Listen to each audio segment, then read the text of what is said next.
It's my great pleasure to welcome Asya Rolls. So Asya is, one of the, I would say, leading figures of neuroimmunology, in a way that Asya is highly interested in how the nervous system and the immune system actually talk to each other, how they are interrelated. Now we invited Asya to inspire us, maybe, or to inform us, instruct us, inspire us with respect to a field that we termed or thought neuro-immuno-oncology. And when you read Michal's newest Nature paper about the CAR T-cell K27M vaccine therapy, so the CAR T-cell therapy in these diffuse midline gliomas, you will also read in the discussion the interaction of neuro-immuno-oncology. So apparently, independently, like sometimes with Michal, we came to the same phrase, and we just had this little dash. She had a little dash in the middle, and we didn't have it because we like huge words in Germany, where you kind of have lines of one word, actually, incredible long words. We love that. And so, but we decided that probably for the English eye or the English ear, it's better to have the dash between neuro-immune and oncology. So this is, as discussed, one of the important aspects of cancer neuroscience, and we really look forward to your input, to your research, to your talk. So Asya, just to shortly introduce Asya for all who don't know her, Asya is a PI at the Technion, the Israel Institute of Technology, and has started her career actually in also there at the same point, at the same part, where she did first a master and then a PhD, the Weizmann Institute of Science. The Department of Neuroscience started with the question of how the immune system controls the brain and the plasticity of the brain. And then she made a postdoctoral fellow in Stanford, so close to Michal. And I don't know, did you meet Michal in Stanford? Did you interact with her, or? No, not so much. I mostly heard of her. I see. They were sleep and memory, right? So this is, of course, not directly related. And then since October, she's a PI at the Technion, as discussed, and now is interested in the question of how the brain controls immunity, and including cancer immunity. And so that is but she's not just interested in cancer, but looking into various diseases also. And she made some really, I would say, groundbreaking discoveries in how different parts of the brain, I don't want to say too much, but how different parts of the brain guide and map and steer and control very specific parts of our immune system. And this is almost unthinkable, but it is as it is, right? This is own science, even kind of things that sound crazy are true when you just prove that they are true. And so all these discoveries really, let's say, inspired this field of how the brain can control the immune system a lot. We will probably see a little bit of your spectacular Cell paper in this respect. There are other very high-ranking papers in the field of cancer neuroscience in the wider range. And so many high-ranking, important, influential publications, many grants, ERC starting grants since 2017. I could tell much more, but I think now, Asya, the stage is all yours, and we are really looking forward to it. Thank you very much. I really appreciate the invitation, the introduction. It's wonderful that we have this opportunity, and I think this forum is an amazing experience, is an amazing opportunity for all of us. And I'm really happy to be able to talk to you today and to share the way we think of these brain-immune interactions. And actually, I was challenged by this title, I have to say. It was kind of built on by discussions with you guys. And then I said, okay, well, maybe I should I've just dealt with that. So what I want to kind of introduce is how we think of these neuroimmune interactions, and I think how they apply in the context of cancer. And I actually won't be talking about this recent Cell paper, I'll just mention it in the end, but I will try to see actually how some other aspects of our work and how we think of them. Okay, so I don't think I really need to introduce in this crowd that there is a connection between the mental state of the patient and recovery. And I just collected a selection of many examples of papers, all of them showing that there is a connection between the patient's mental state and drugs that regulate components of the nervous system and recovery. And it's related to depression, to stress, to social support, everything, you name it. It's all of these aspects are somehow manifested and affect the outcome of cancer. And really the question is how? How do we take all these aspects, this extensive epidemiology that I think you can do meta-analysis one way, other way. Eventually there is a bulk of literature that indicates, yeah, there is some connection between the patient's mental state and the recovery. But then how do we take it eventually to the clinic? How do we make something realistic, like actionable out of that? And I think the way to go with that is to try and translate, just use these states to understand how eventually they change physiology. And eventually when I'm talking about these states, I'm talking about how different mental states are reflected in brain activity and how this brain activity eventually changes our physiology. And I think to do that, we need to establish this by just starting to break down the connections between the brain and the other systems, and I would say brain-body connection. And I am emphasizing the body before even saying that it's related to the immune system, because I think it's a whole systemic kind of reaction, that the immune response is only part of the physiological reaction in any condition, whether in health and in disease. And when we are talking about cancer, for example, of course, we now understand that it's also the immune system that is important for our ability to cope with that. But it's not only the immune system. It really matters what is the state of the heart, what is the state of our lungs, how our liver is functioning, and what is happening in the bone marrow, in the spleen. All of these things are eventually really critical for the functional outcome. And I think, and all of these things are also regulated by the brain.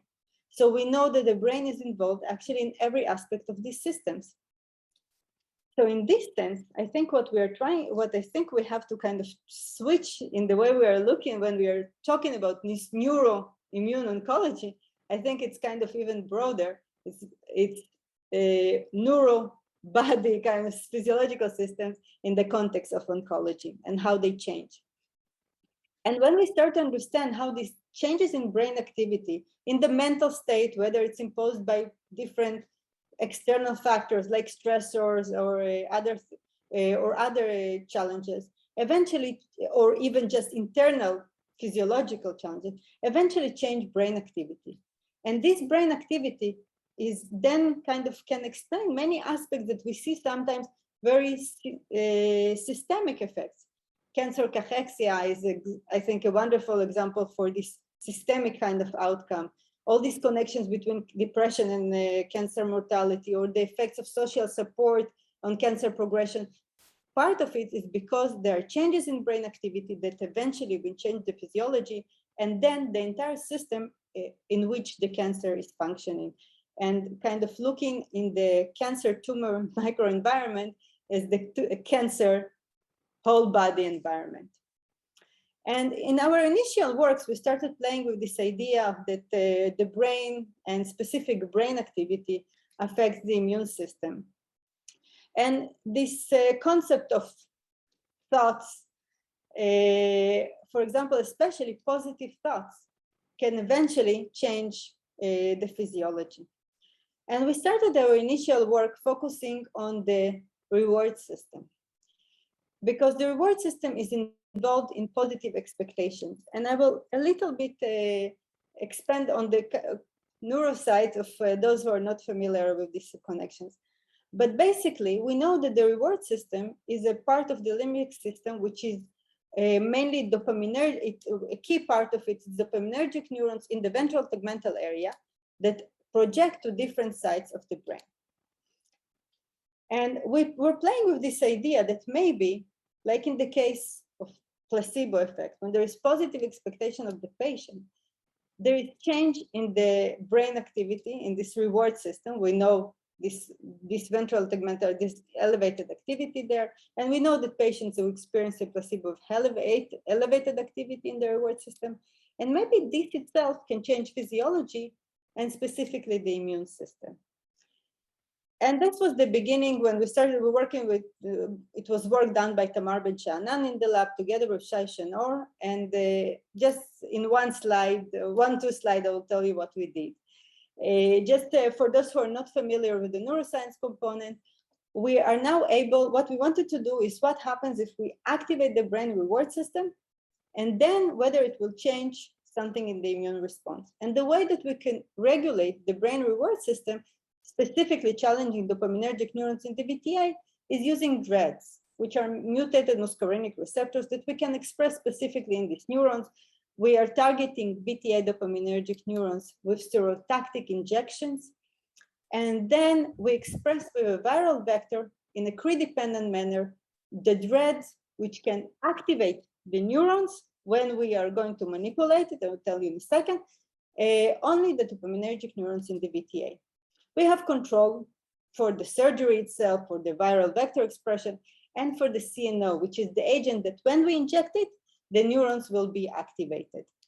So we had that as a control group.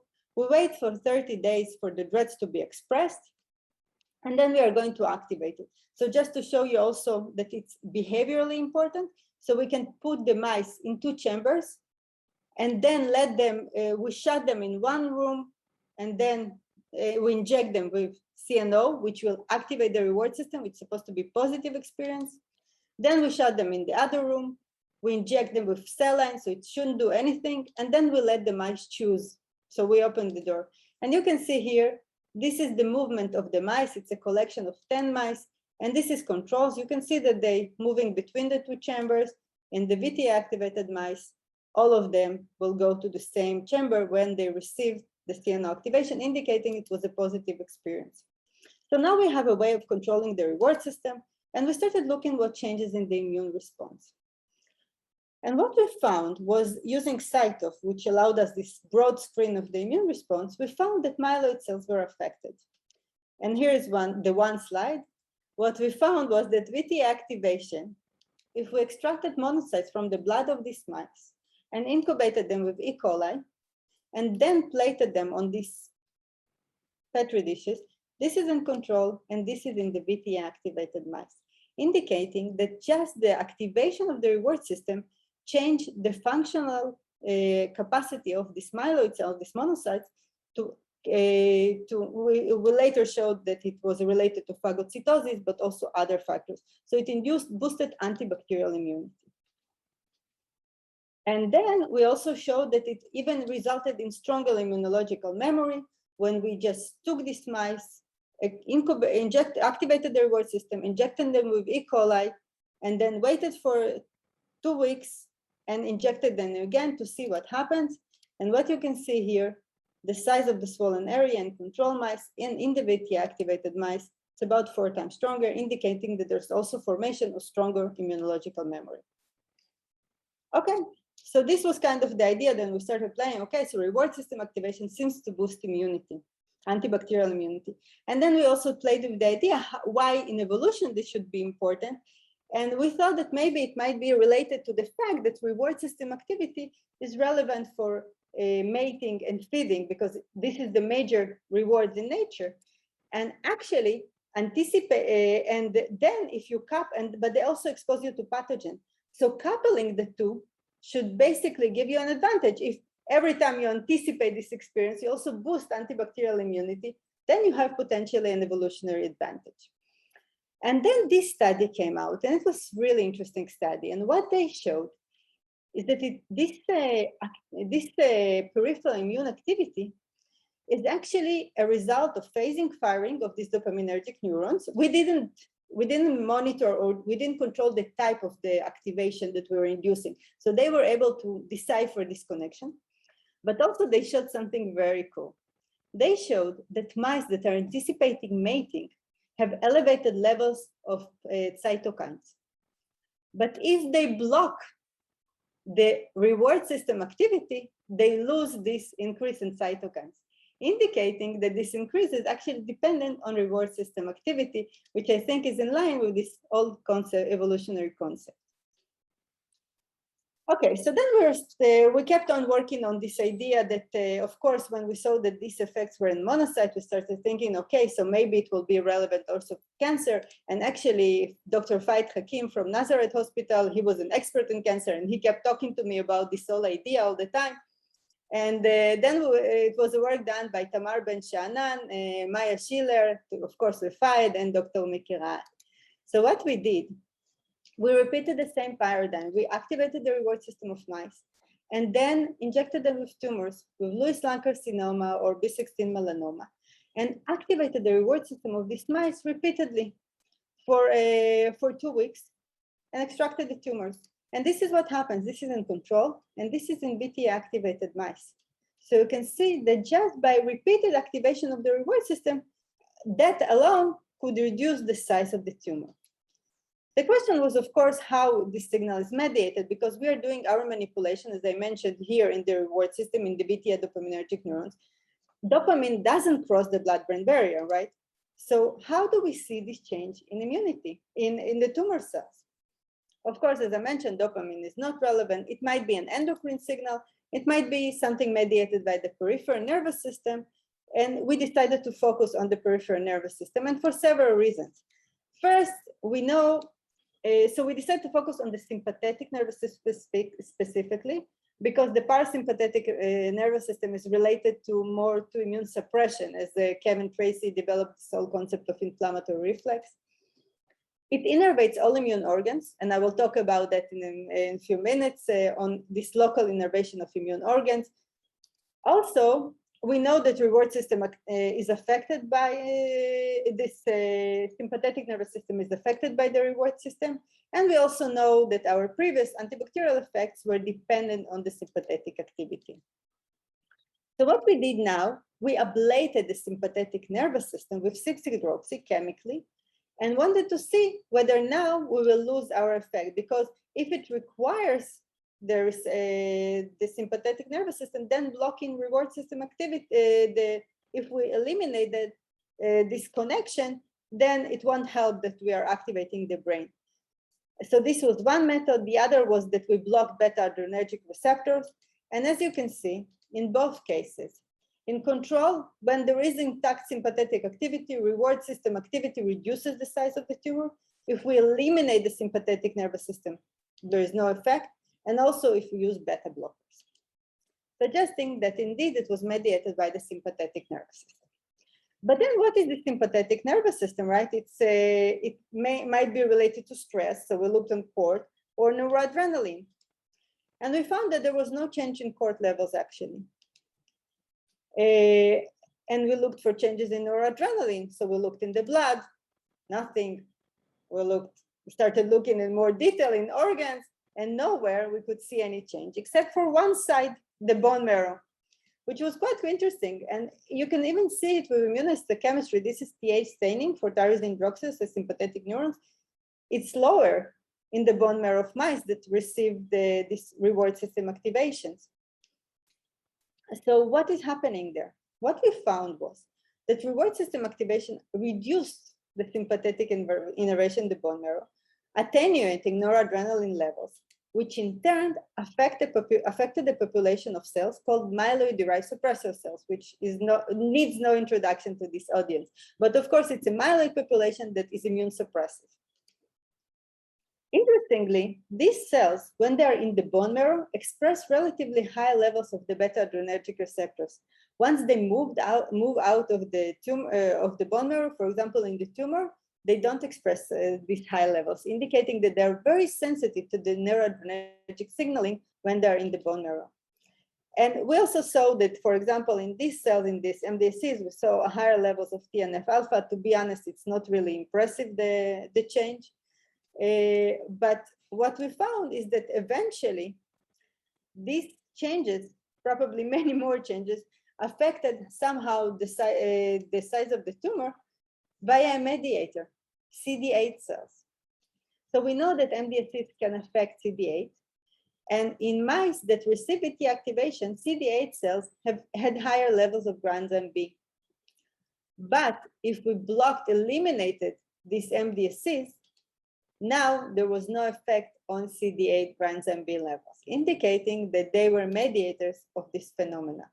Were they necessary? So what we did now, we now took the mice and, as before, used UR1 antibody to eliminate the MDSCs. And now you can see that this depletion also removed the beneficial effect on the tumor growth. Okay, but are they sufficient? So what we did now, we took mice in both carrying the tumors, but one expressing the GQ, the activating thread, and the other is control. And we extracted from them MDSCs, the same amount of the MDSCs, so the difference should be somewhere in the cells themselves. And we incubated them, injected them together with tumor cells, exactly the same number of tumor cells, to naive mice. So the difference should be somehow in the function of these MDSCs, and you can see it here. Indeed, the size of the tumor were again much smaller when the MDSCs were derived from the VT-activated mice. Okay, and this is kind of a direction that we started playing with later on. So before that, after we published the other paper, this paper, we started playing with an idea. So what will happen when we start inhibiting the reward system? And this is a work that I have to say was stuck at the point, because what we did, we used inhibitory form of DREAD and inhibited VTA activity. And then again, we injected these mice with Lewis-Lung carcinoma cells and repeatedly inhibited the VTA of these mice. We monitored, they were not losing in terms of, they were eating the same amount of food. So it wasn't that they were losing weight or something. But then when we extracted the tumors, what we found was the tumors were a bit higher than in these control mice, which made sense, right? When we activated the reward system, the tumors went smaller. When we inhibited the when we inhibited the VTA, the tumors were higher. It kind of made sense, except that nothing worked afterwards. And I'm putting it here. And I think because activation and inhibition are not the same thing. And these effects that we saw on the bone marrow, none of them, like we couldn't see any mirror image of the same effect in the bone marrow. And one of the things that we're trying to understand is what changed in these mice, because besides the size of the tumor, so far, we're really in a loss.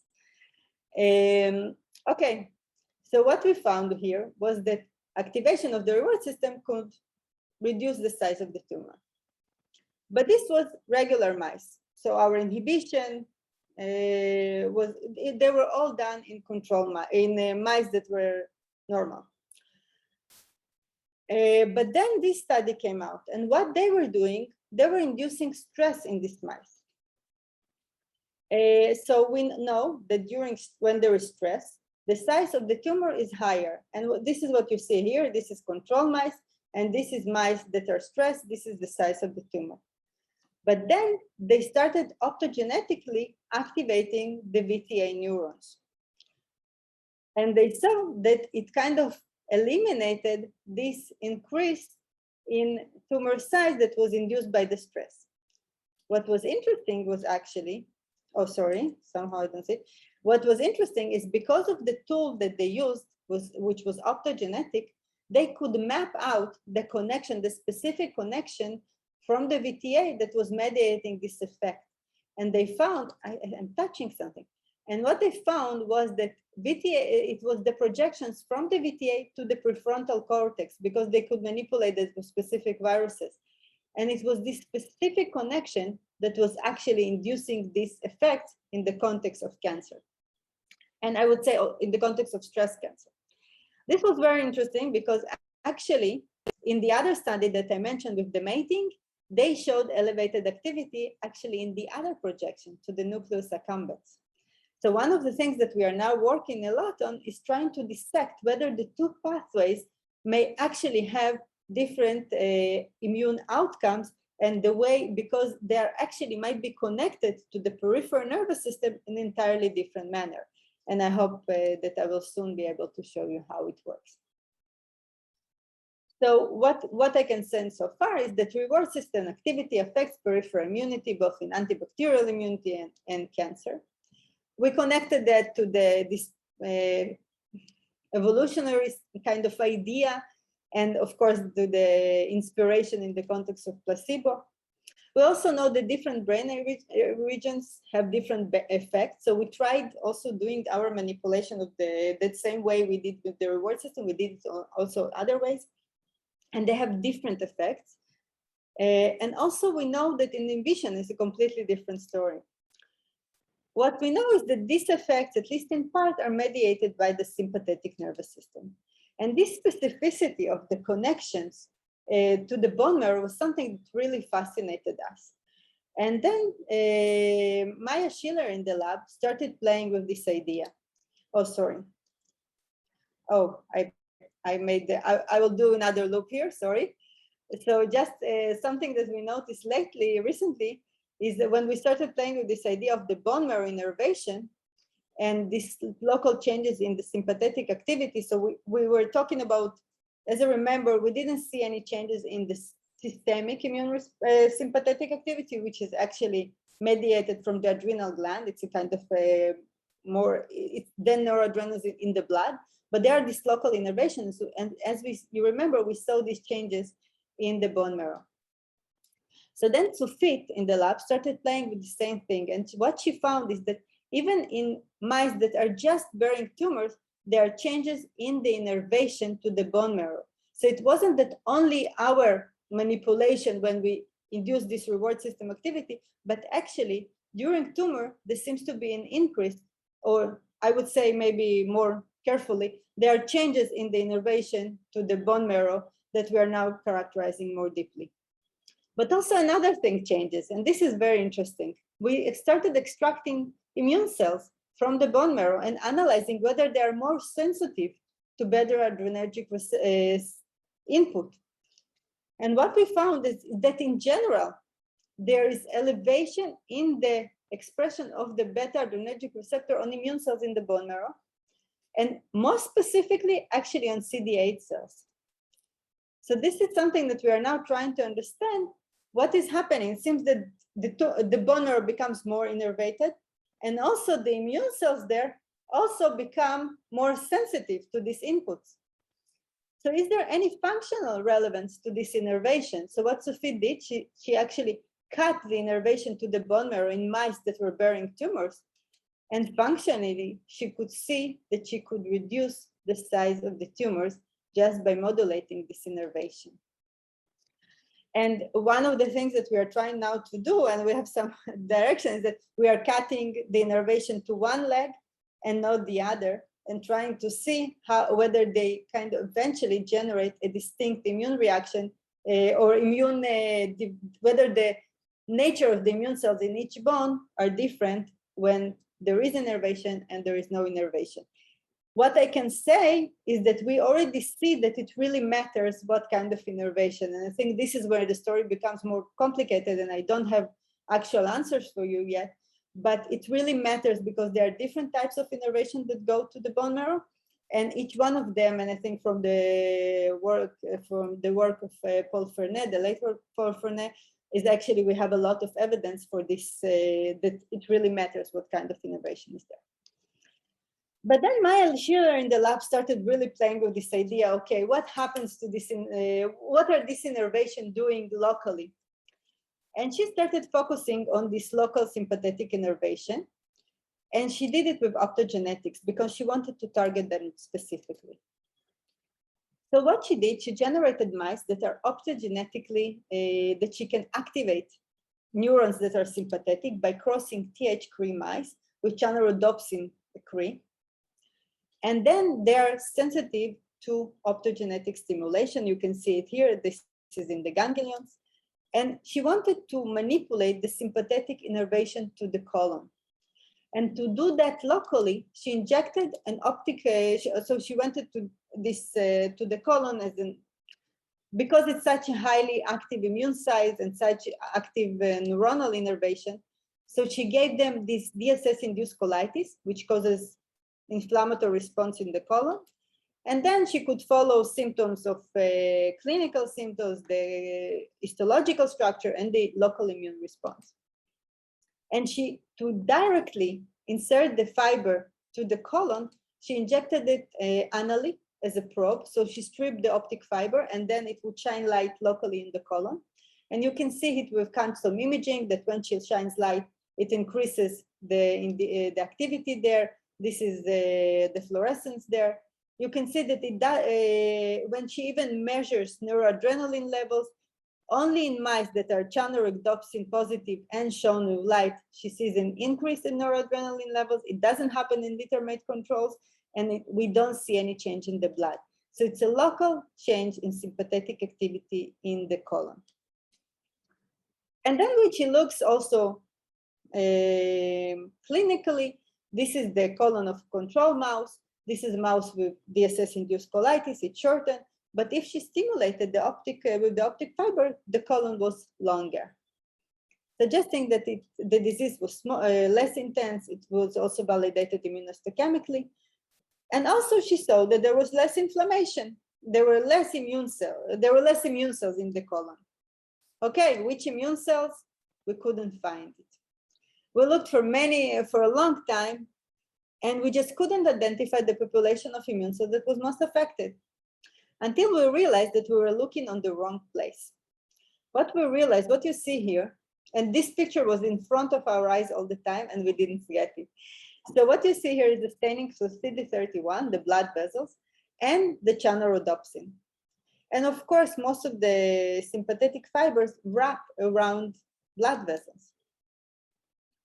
And when immune cells extravagate, when they move to reach a target site, so they are moving in the blood vessels, and then in order to extravagate to the tissue, they have to be arrested, undergo adhesion to the site, and then at some point they extravagate to the tissue.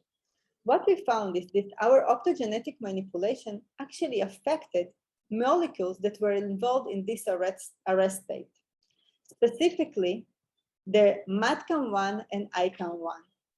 And this, actually, there was a reduction in these molecules, indicating that this can explain why there is a general decrease in the number of immune cells that were in the tissue, because their extravagation from the tissue might have been lower.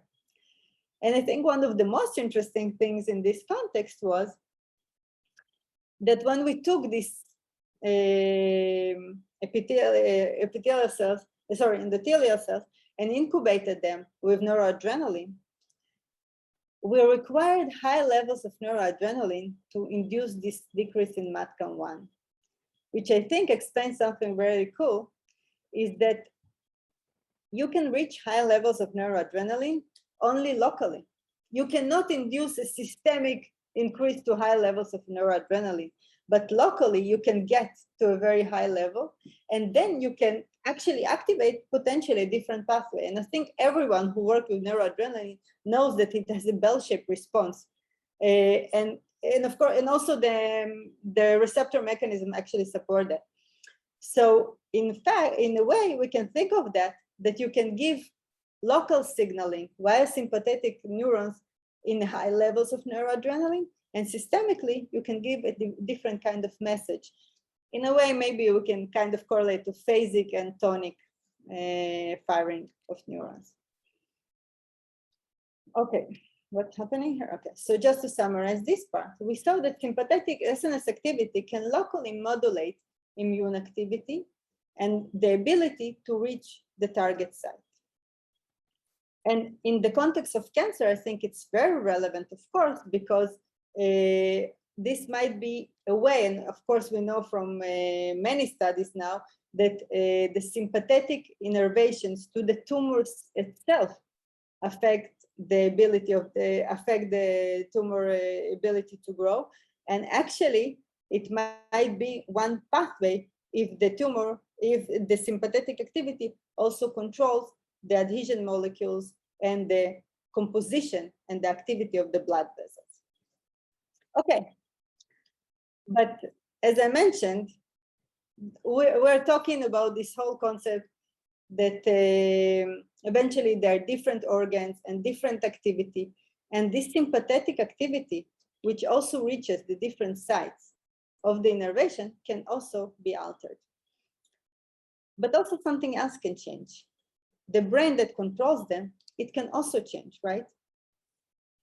And just kind of to put it in the basic program is that we know that brain activity can change, for example, the sympathetic activity or the parasympathetic activity, and then, as we showed, for example, change the bone marrow innervation, and then the immune response, that the nature of the immune response that developed in the bone marrow. It can change other aspects in the tumor microenvironment itself, as we showed now with this, for example, with this blood vessel innervation. And it can also change the sympathetic or parasympathetic activity in the context of the tumor cells themselves in different aspects. But also it can change the brain. And what do I mean? I think there is a lot of evidence now that for this connection, that this causality is very hard to establish between whether depression is the cause of emerging tumors or the opposite, and how are this relationship, how can we extend this relationship. But we can also talk about something else. We can also talk about brain activity in the sense of the immune composition in the brain, because this might be actually relevant for other cases like brain metastasis. And I think we are all aware of this very interesting paper that the metastatic spread of breast cancer is accelerated during sleep. And this brought me back to a whole set of studies that we did. And I think this was kind of a very interesting reflection period for me with the work of Ben Corinne in the lab. Ben was really interested in sleep. And what Ben did, he took mice that were either asleep or sleep deprived for 6 hours, and he extracted their brains. He perfused them, extracted their brains, and then took the whole brain and the brain compartment, meaning the meninges and the choroid plexus, and analyzed them with cyto to get a full picture of the changes in the brain following this manipulation. And this is just to show you, so we get these maps of the entire changes. But one of the most striking effects there was this effect, an increase in B cells in the sleep-deprived mice in the bone marrow compartment. It wasn't just because of the timing, because if there were control mice that we take in times 0 just before they go to sleep, 6 hours later, if they sleep, it doesn't change. It changes if we don't let them sleep. But it's not because of some kind of stress. Just a second. Oh, what happened? I jumped. Okay. It's not because of some kind of stress effect. So if we just repeat the manipulation at another time, it doesn't do that. If we give them just stressful paradigm, not extremely stressful, like dumb bedding, it actually does the opposite. So there is something unique in the induction of sleep that changes the composition of these immune cells, specifically of these B cells.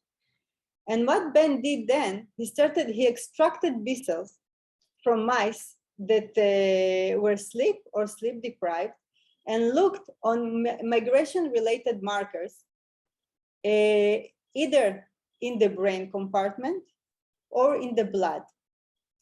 And what you can see is that there were changes both in the blood in migration-related markers in the sleep-deprived mice, different markers related to migration, and some that were unique changes, as you can see here, in the context of the brain.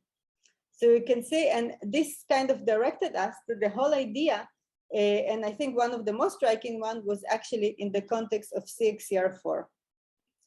And potentially also one of the things that we know is that the brain compartment may actually change with sleep. So if we are taking this whole concept of if we are taking this whole concept of immune activity that changes with different circadian times, or also by general homeostatic activity like sleep that is regulated by the brain, then it can actually change the composition of different immune cells and potentially also of tumor cells, as we saw in this other study, and also because also the borders of the brain are changing, and then what can be introduced there. And it also brought me back to another study that I did during my postdoc, when we did it together with Er Weissman. I was a postdoc with Luis de la Sea and Craig Heller. And what we found there is that sleep disruption actually impaired hematopoietic stem cells transplantations in mice. And I think I don't have enough time to go over it, but the idea was that what we found is that in the bone marrow during sleep, there are changes induced by growth hormone that eventually change the sensitivity of immune cells. If we are doing bone marrow transplantations, then they can, due to changes in cytokine suppressor signaling, there is a decrease in their ability to reach to the target site, like the bone marrow. And then if we're doing a transplantation in the wrong time, or like if we're taking the donor cells from individuals that were sleep deprived, then the efficiency of the bone marrow transplantation procedure can be less effective. And this is just kind of, I think, an example to how complex the kind of effect that the brain can generate on when we are looking on these anti-tumor reactions. And here I think here I'm getting to this whole idea that, as you challenged me to talk about the pillars of neuro-immuno-oncology. So how would I think if we're talking about the tumor can change the local environment, talking about this, and also the local immune response by its communication with the local tissue. It can also change the sites in which it formed. And I think this is something that we need to decide, the different organs, because eventually if we are talking about the tumor as something that regulates the entire tissue or the entire organism, then one of the things that can be changed is the innervation to all these organs. And then even just the changes to the liver, and this is actually a very active field of research in the lab now, how innervations to the liver can change the entire immune response. Because, and of course with tumor, as I just showed you that in the context of the bone marrow, the innervation to all other organs can also change. And also brain activity can change. And then we are talking about all these mutual connections. So we are expecting that with the tumor, the brain activity will change. It can also change the innervation to the different organs. And I think this is what makes it as a complex reaction that we need to look on the entire tumor microenvironment. And one of the most interesting things is, of course, and this is the study I'm not going to talk about, is this what the brain hears. What is happening in the brain when the brain eventually is seeing all these changes in the periphery? How is it recording what is happening there? What kind of information can it store? And one of the things that we know is already that the brain records immune activity or the state of the immune activity, and also play it back to the and regulate the immune response.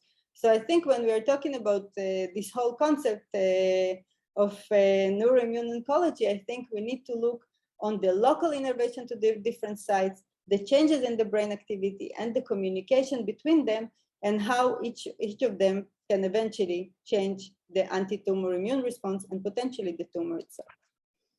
And then I think maybe we can start making sense of all these extensive epidemiological data that we actually, I think, don't really have a clue or handle how to really modulate. So with that, I would like to thank the people that were involved in the work. I think I mentioned them along the way. I also would like to thank Hila Zulay, Debbie Lambenacher, and of course our funding resources. And I will be happy to answer your questions. I think I'm even good on time. Perfect, actually. I was bad on time. You were perfect on time. So thank you. Thanks a lot, Asia. That was a fantastic talk, very inspiring. A lot of food for thoughts, I would say. And yeah, maybe I can start with the first question.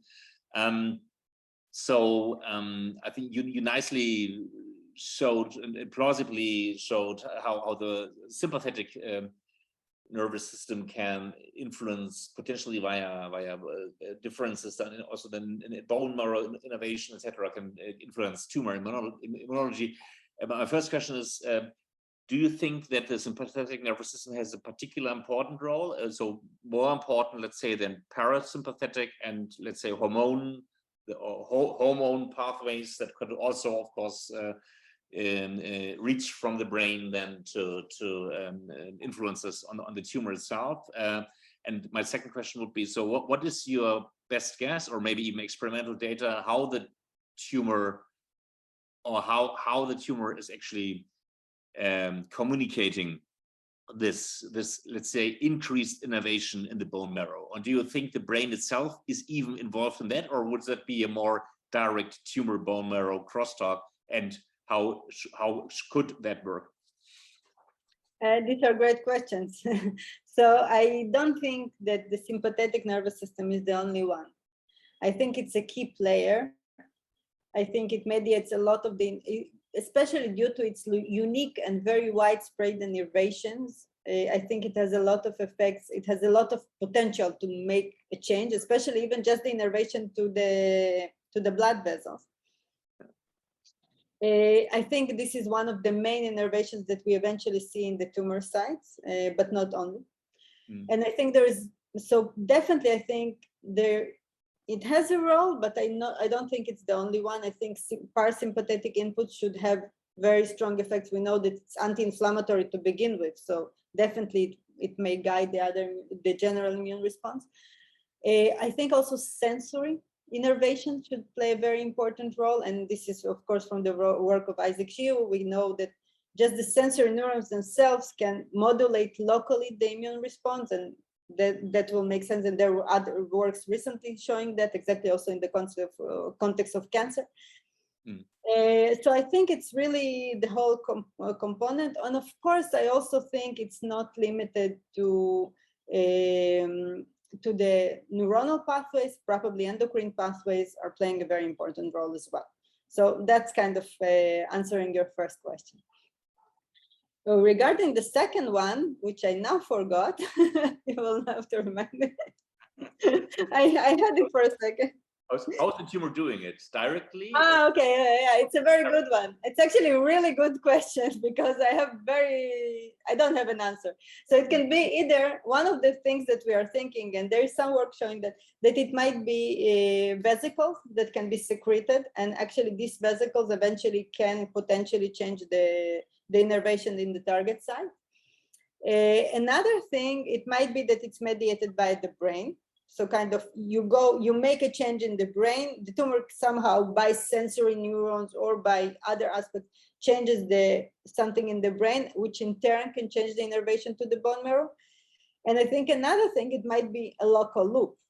So it might be something that closes in the level of the periphery, something kind of this reflex concepts that Isaac is talking about and Kevin Tracy is talking about, that there might be kind of local loops that are due to the high changes in the kind of immune cells that are being generated, like for example, why there is increase in MDSCs. So some of the pathways that are generating that might also affect the innervations, I think. Yeah, a lot to learn. So thank you. That's a really complex field of interactions, but yeah, it's really worthwhile to dive into that. I think that came very clear. Thank you. Thanks a lot. So there are two raised hands and probably more questions in the chat. So David, would you like to start? Sure. Asia, beautiful talk. It was really very provocative. I enjoyed it. Let me put a clinician hat on for just a quick second. You talked a lot about noradrenaline and its effects in the periphery, but in the brain, noradrenaline levels have been linked to attention deficit and other neurocognitive abnormalities. What do you think is happening with noradrenaline levels to the immune network and the immune function in the brain? And after you answer your question, I'll tell you why I'm asking that, because I think there's a link that we recently stumbled on that I'd be happy to chat with you offline about. First, it will be very interesting to understand what they think is happening there. But in general, I think there is a difference between when we see this increase in or changes in neuroadrenaline in the periphery, because it's mediated by the sympathetic pathways. It doesn't necessarily reflect any change in neuroadrenaline levels in the brain. I can tell you that we played a little bit with modulating different aspects of the of neuroadrenergic signaling in the brain, for example, in the LC, and it actually has very different effects. So when I was mentioning in the beginning that different sides have different effects, so it has very different effects, for example, than the sympathetic when we are manipulating the reward system. And surprisingly, not all, like only very limited number of our brain manipulations also change the immune environment in the brain. So it's not, for example, our dopaminergic activation, just our, and maybe other paradigms will work differently, does not change the immune environment in the brain. Although others, but so, I don't know if I answered your question. Yeah, I mean, the reason I ask is there's a couple of sort of odd non-mechanistic connections that have sort of come up in looking for risk factors for brain tumors in the context of genetic predisposition syndrome like neurofibromatosis type 1. One is that if you look at where mutations cluster in the NF1 gene in kids who have NF1 and autism versus NF1 and brain tumors, they're in diametrically opposed areas of the gene, almost as if they're mutually exclusive, suggesting that maybe you're predisposed to one, you're less predisposed to the other. And the other is data that's still fairly fresh, but just I thought we were sharing with you, which is looking for risk factors in kids with NF1 for brain tumors. We find that one of the most powerful predictive factors is ADHD, which is a noradrenaline-driven phenotype, at least in the brain. And that's why I asked you about the immune system, because we think that the immune system is what propagates these tumors.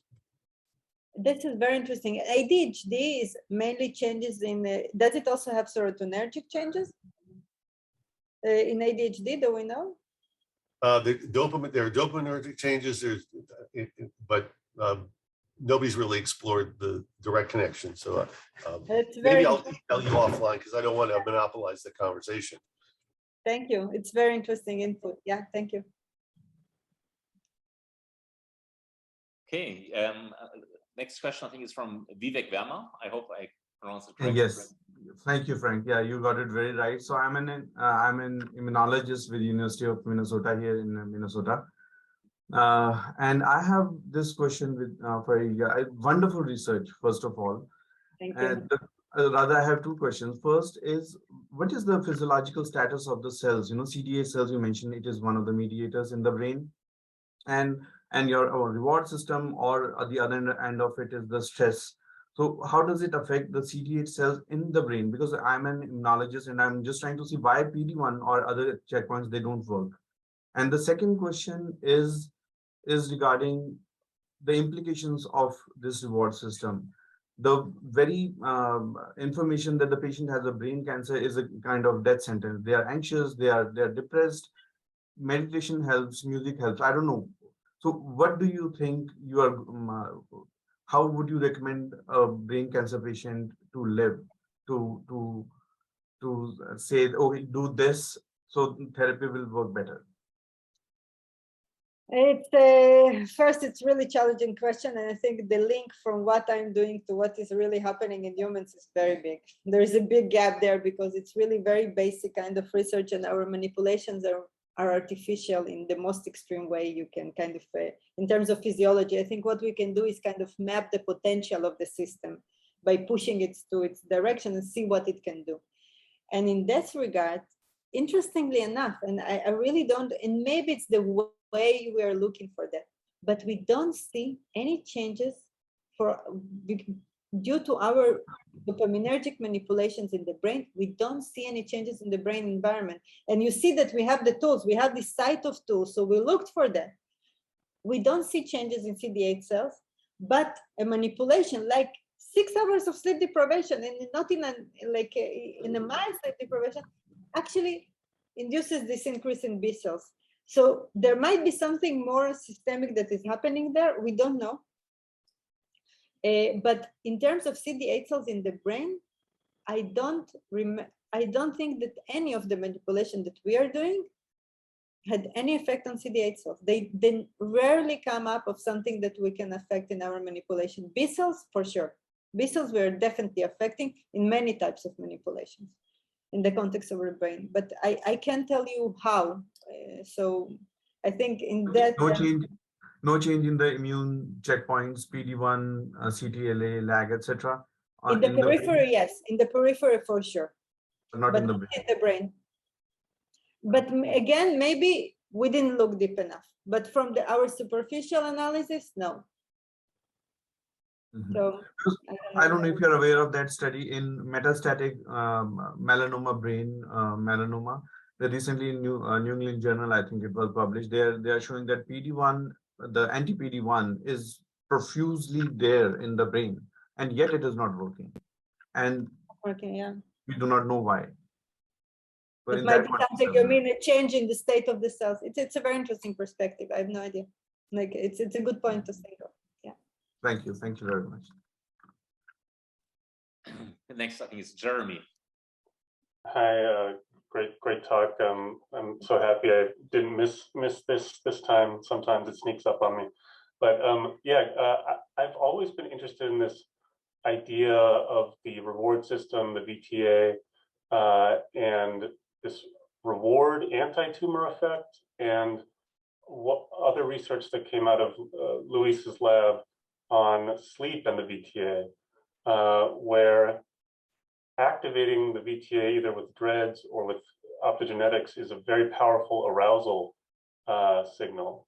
And if you look at the mice, if you stimulate them, they just wake up immediately.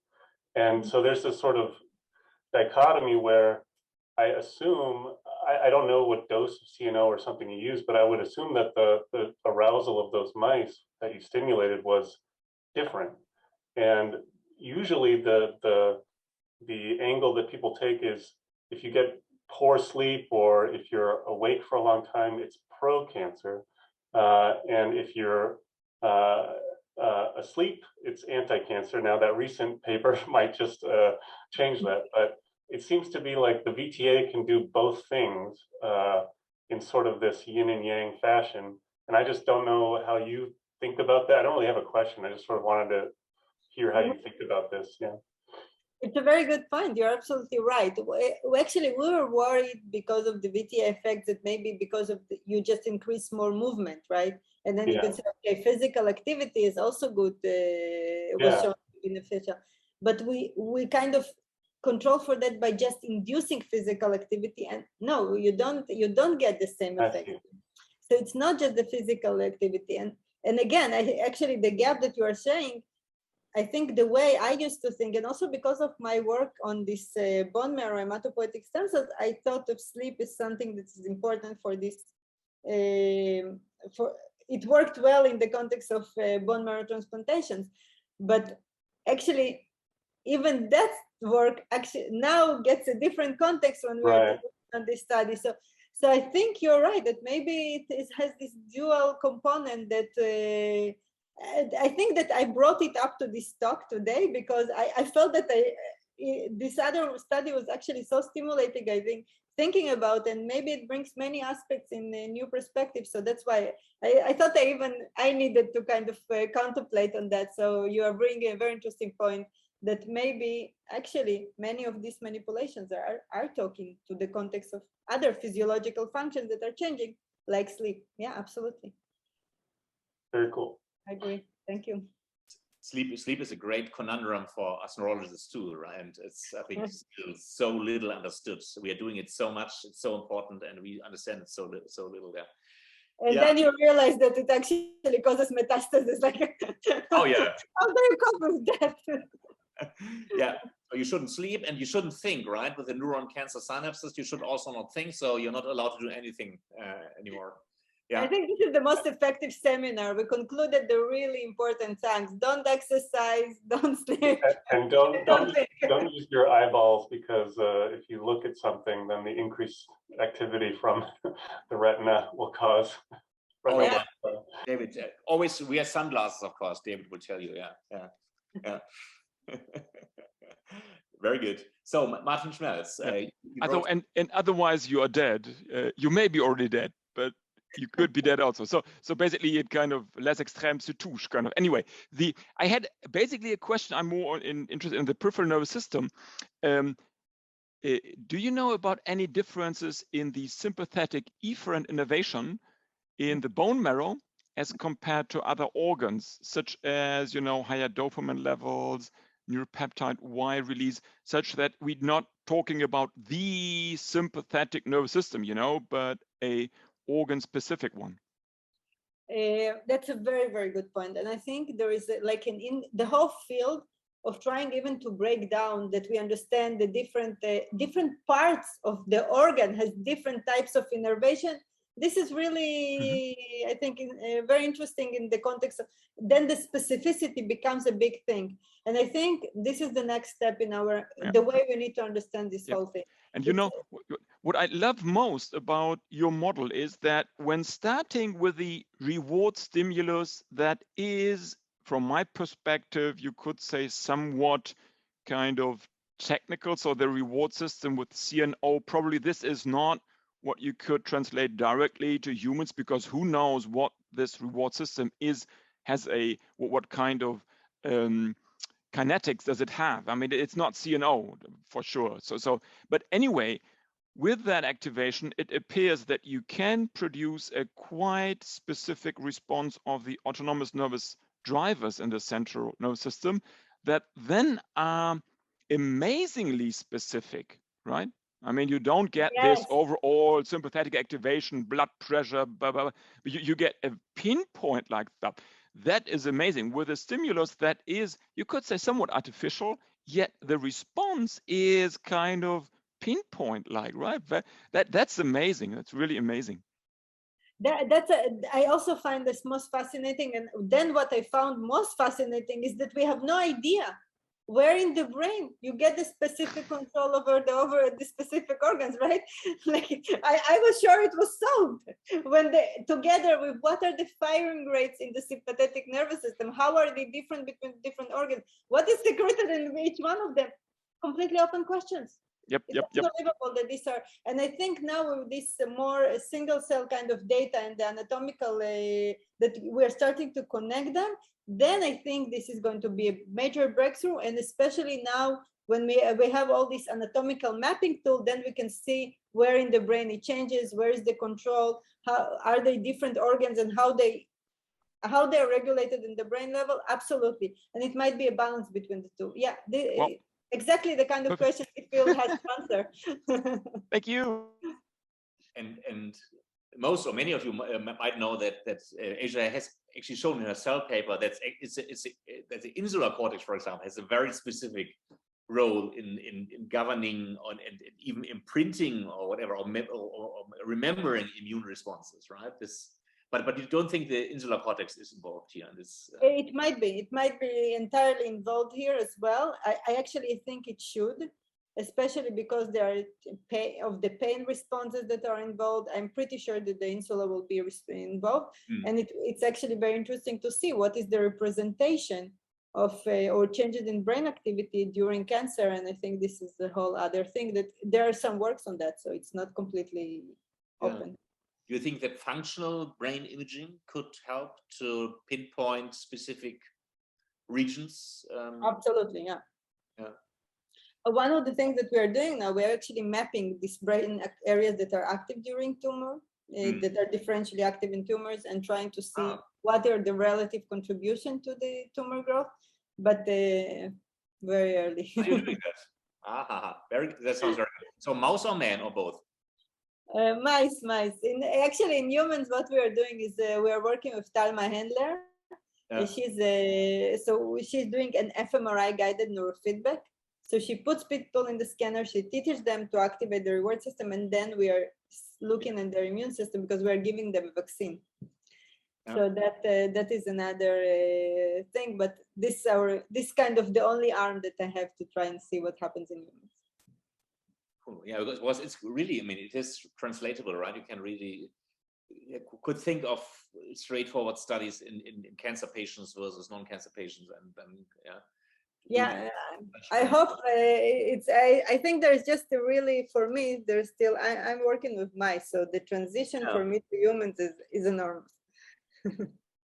Yeah, so that was really fantastic. So the talk was fantastic. The discussion was fantastic. So maybe to end with one last question. So so what do you think? What would be the